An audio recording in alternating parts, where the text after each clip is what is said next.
I designed this idea called the 120 Project, which is 120 BPM is house music. And I thought about, how house music has become a global phenomenon. It started here in Chicago.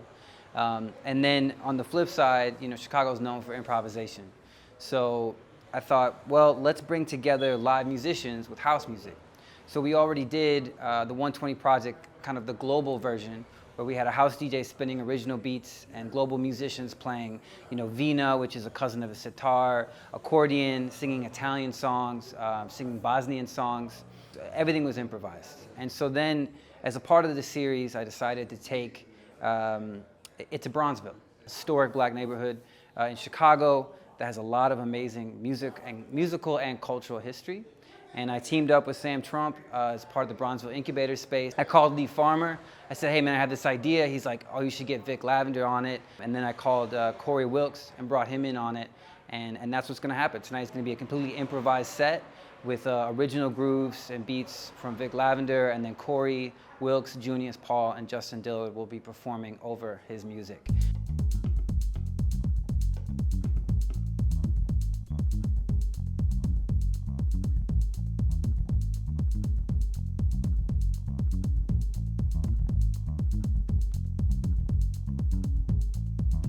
I'm really excited about just kind of the magic that will happen, and also the space that we're in. We're in Bronzeville, we're in the Bronzeville incubator.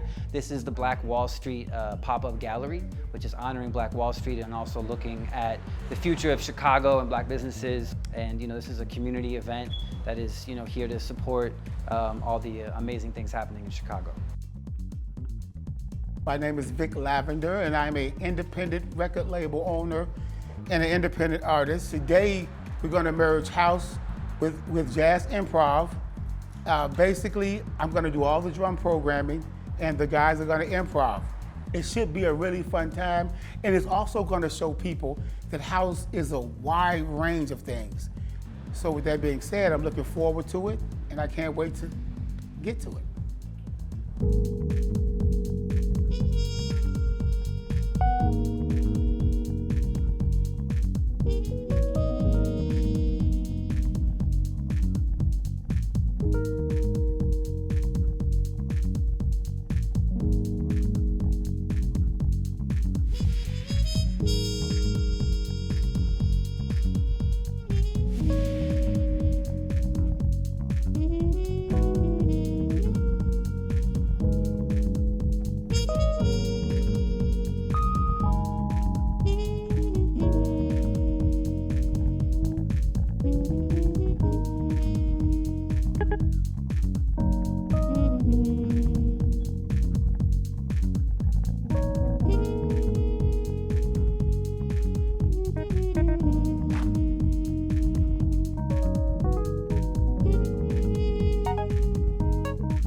The reason that I'm doing the 120 Project is, it's about innovation for me, really, and bringing together, house music, which is from Chicago, and bringing together, jazz musicians who are based out of Chicago, and in the spirit of, the culture that comes out of this city, you can get these really amazing sounds and really amazing moments.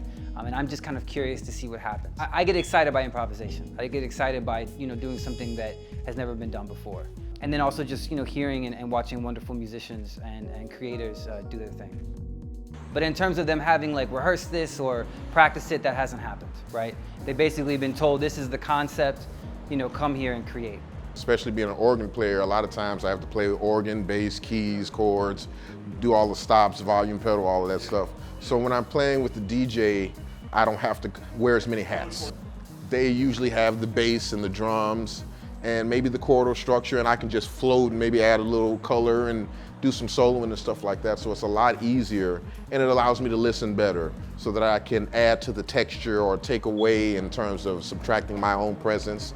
And that way we can get a lot of more soundscapes going. And that's kind of the approach that I take to it is, listening is pretty much how I view everything. And if you're listening correctly, you can float between any and all genres. Actually, my journey with working with DJs started years ago at the Funky Buddha Lounge working with Pevin Everett. And that was such an incredible experience for me. Still to this day, one of the greatest experiences of my life. I've always had an affinity and just a love in my heart for DJs. My father was one.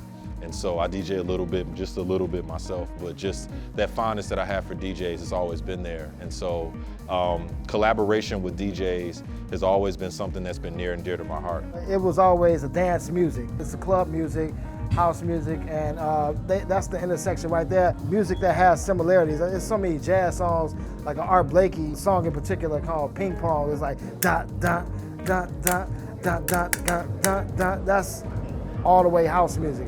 There's so many grooves that are from jazz, and a lot of those cats were ripping jazz records to make house grooves and stuff like that. The funny part is, Vic is my cousin, and we didn't know each other did music, and I actually found out that he did music through my mentor, Greg Carmouche, because Carmouche was doing some projects with Vic, and I was like, you know. He was like, man, yeah, I'm doing some projects with this guy, Vick Lavender. I was like, Vick Lavender? Then he showed me the pictures, like, man, that's my cousin. We had no idea that we both did music. So the fact that we're here, I told all the family and everything. So, you know, once I did my research, you know, he travels all over the world, he does all this. And I'm like, how did I not know this? How did we not cross paths after all these years?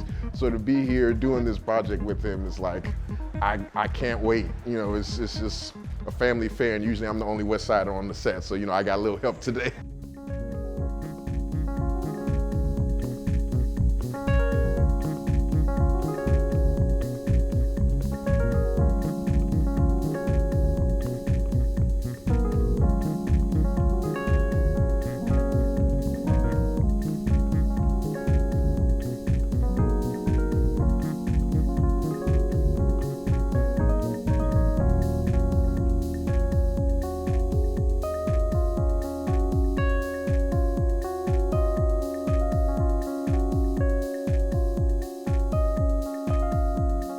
Both genres are loved, but they've both been sort of taken over and morphed into something that's at times unrecognizable.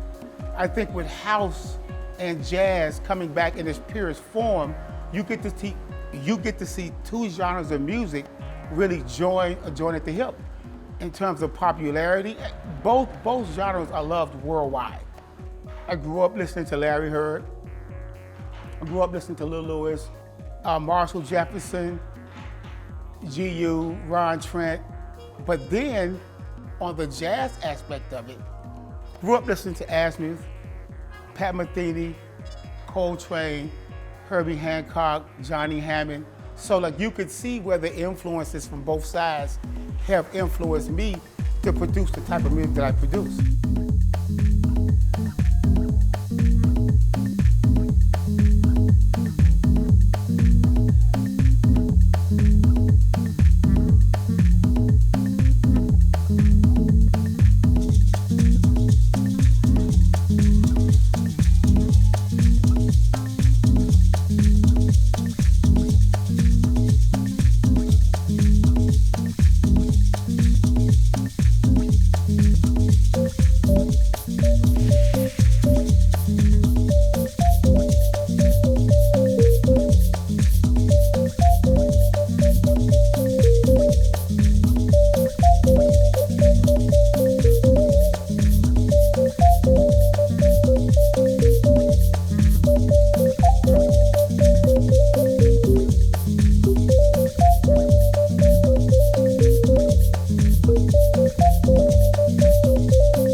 south side of Chicago, especially places like Bronzeville, are and have been hubs and really an epicenter of all these different forms of black music, including jazz, house, soul, hip hop, spoken word.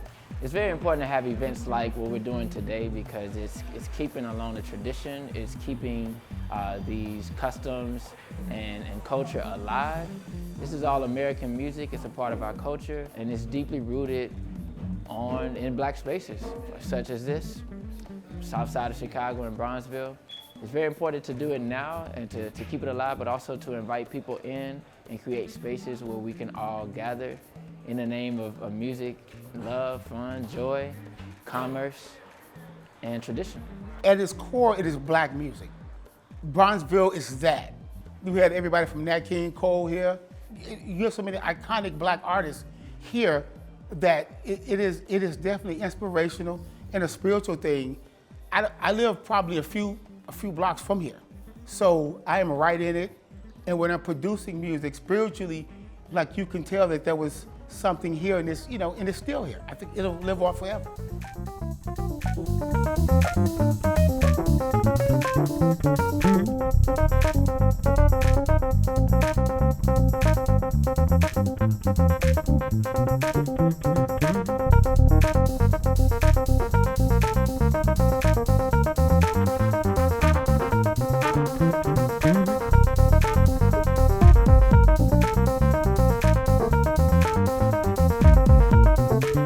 Everybody say yeah.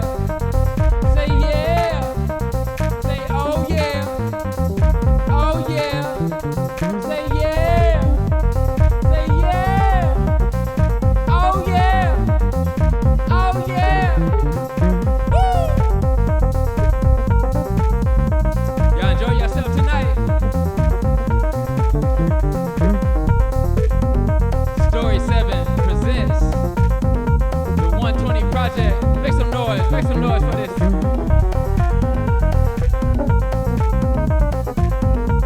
Justin Dillard on the keys and percussion. Make some noise for Justin Dillard.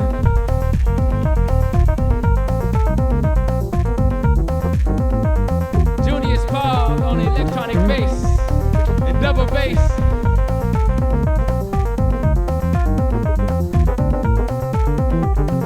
Make some noise for Corey Wilkes on trumpet and percussion.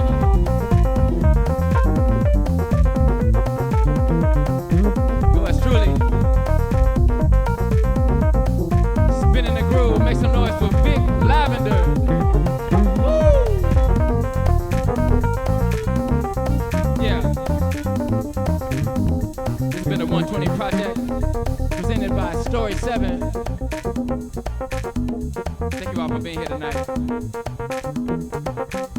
Be sure to check out BillBronzeville.com, the Black Wall Street Journey, to connect with us.